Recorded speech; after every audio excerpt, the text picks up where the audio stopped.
आकर्षक टाइल्स हो, आकर्षक गमले हों, या आकर्षक चीनी मिट्टी के बर्तन हो, या आकर्षक शाही बाथटब हो, या सिंक हो, वॉश बेसिन हो, ये सब किससे बने होते हैं? चीनी मिट्टी के। लेकिन दोस्तों, क्या आपको पता है कि ये चीनी मिट्टी बनती कैसे है? क्या ये चीन से मंगाई जाती है? दोस्तों, मिट्टी से बने बर्तनों, वस्तुओं या फिर खिलौनों की बात करें तो इसका इतिहास हजारों हजार साल पुराना है। जब भी कोई प्राचीन सभ्यता प्राप्त होती है तो वहाँ से हमें खुदाई में देखेंगे या खनन में देखेंगे तो मिट्टी के बर्तन, पॉटरीज इत्यादि चीज़ें प्राप्त होती हैं। ऐसी ही एक प्रकार की मिट्टी की बात करेंगे यहाँ। जी हाँ दोस्तों, चीनी मिट्टी। आपके घरों में वॉश बेसिन हो, टाइल्स हो, बर्तन हो, चाय की प्याली हो, क्रॉकरी हो, चमचमाते गमले हो, मोटरसाइकिल का स्पार्क प्लग हो, बिजली के खंभे में इंसुलेटर हो, आदि चीज़ों को तो आपने देखा ही होगा। ये सभी चीनी मिट्टी से बने होते हैं। लेकिन क्या आपको पता है कि चीनी मिट्टी आती कहाँ से है, फिर ये बनती कैसे है? दोस्तों, नाम सिर्फ चीनी मिट्टी होने से यह मिट्टी चीन से नहीं मंगवाई जाती। यह नाम सिर्फ इसके स्वरूप की वजह से होता है। इस मिट्टी और इससे बने बर्तनों का इतिहास हजारों हजार वर्ष पुराना है। यह एक सामान्य प्रकार की मिट्टी होती है। यह भारत के कई प्रदेशों में प्राप्त होती है। इसके अलावा पाकिस्तान, अफगानिस्तान, ईरान, अमेरिका के कई क्षेत्रों से खनन में यह प्राप्त होती है। यह मिट्टी विभिन्न प्रकार की प्राकृतिक प्रक्रियाओं जैसे मौसम के परिवर्तन, भूगर्भीय हलचल व अन्य कारणों से इसके मिट्टी के स्वरूप में कुछ परिवर्तन होता है, जिसके कारण यह बनती है।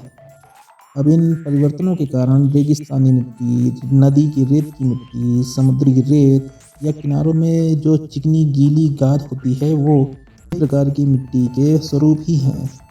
अब बात करें अगर चीनी मिट्टी की, तो इस मिट्टी को सिरेमिक मिट्टी भी कहा जाता है। यह कई प्रकार की होती है, जिसे विभिन्न प्रकार के टेम्परेचर पर पकाया जाता है। यह मिट्टी क्रिस्टलीय ऑक्साइड, नाइट्राइड और कार्बाइड आदि पदार्थों से मिलकर बनी होती है, जैसे टेराकोटा, क्ले पॉट, स्टेनवेयर इत्यादि। इस चीनी मिट्टी की खासियत ये भी है कि यह लगभग 1000 डिग्री सेल्सियस जैसी भीषण गर्मी में ये पिघलती नहीं है, और सबसे बड़ी बात, यह एक इंसुलेटर यानी कि विद्युत की वाहक नहीं होती है। इसलिए बिजली के उपकरणों में इसका बहुतायत प्रयोग होता है। अगर बात करें तो यह केवल सफ़ेद नहीं बल्कि विभिन्न कलर की होती है।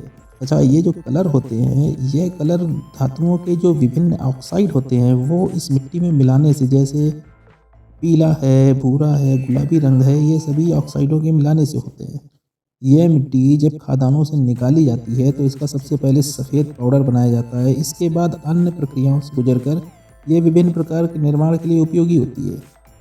आइए अब जानते हैं चीनी मिट्टी या उससे बने बर्तनों के प्रकार। इस समय चीनी मिट्टी या उस जैसे बर्तनों के मुख्यतः 2 प्रकार मार्केट में मिलते हैं, जैसे सिरेमिक मिट्टी और बोन चाइना से बने हुए। सिरेमिक बर्तन काफ़ी थिक होते हैं, जिस कारण सिरेमिक बर्तनों का उपयोग खाने को गर्म रखने के लिए होता है।